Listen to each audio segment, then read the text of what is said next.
రామ్ చరణ్ ఇప్పుడు సివిల్స్‌కి అర్హుడు అనే సీను ఒక్కటే చూపెట్టరు. అంటే ఈడింత తెలివైనోడు, లేదంటే ఈడింత డిజర్వింగ్ క్యాండిడేట్ వీడికే రావాలి హ్మ్. అనేది ఒక్కటే చూపెట్టడు. ఎక్కడైనా చెడు జరుగుతుందంటే ఎళ్లి కొట్టేత్తా ఉంటాడు అంతే. ఆడసలు స్టూడెంట్ అని కూడా చూపెట్టరక్కడ. స్టూడెంటో కాదు. నాకదొకటి మండింది. అరే నువ్వు ఏదో ఒకటి ఇప్పుడు ఈడెలా చెప్తాడంటే ఇది ఈడో కోప్పడిపోతుంటే 'కియారా అద్వానీ' వచ్చి ఈ కోపాన్ని ఛానెల్ చెయ్యి అంటే ఈడు నిజంగా ఎలా చెప్తాడంటే ఆళ్ళతోటి ఆ ఛానెల్ చేశాను. అది ఐఏఎస్ అవ్వమంది. ఈడు ఛానెల్ చేసి అధికారం మీద పెట్టమంటే ఐపీఎస్ అవుతాడంటాడు.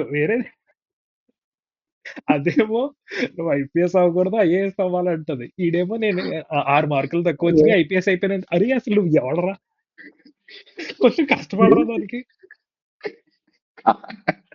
ఒకట్లే వాడు కష్టపడ్డాడేమోరా, నీకు మెయిన్ ప్రాబ్లం ఏంటంటే బ్యాక్గ్రౌండ్ చెప్పలేదు, వాడు ఏం చదువుతున్నాడు, అదే అసలు ఏం బేసిక్ చేస్తున్నాడు, బేసిక్ థింగ్ బేసిక్ ఎస్టాబ్లిష్ చేయలేదు. ఎస్టాబ్లిష్ లేదు. హ్మ్.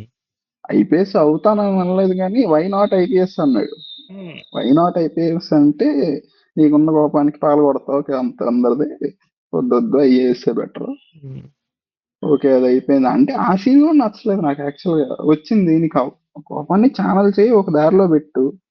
ఎందుకు నీకు స్ట్రైట్ గా ఐఏఎస్ కి ఎందుకు వెళ్ళింది థాట్? అదే వై వేరే వై స్ట్రైట్ ఎందుకు? వేరే వేరే ఏం లేవా? టాపికే డిస్కస్ చేయడు. డైరెక్ట్ గా ఐపీఎస్ అవ్వచ్చు అంటాడు. సోషల్ సోషల్ కాజ్ మీద ఫైట్ చెయ్యి, లేకపోతే పాలిటీషియన్ అవి ఏదో ఒకటి ఉంటది కదా.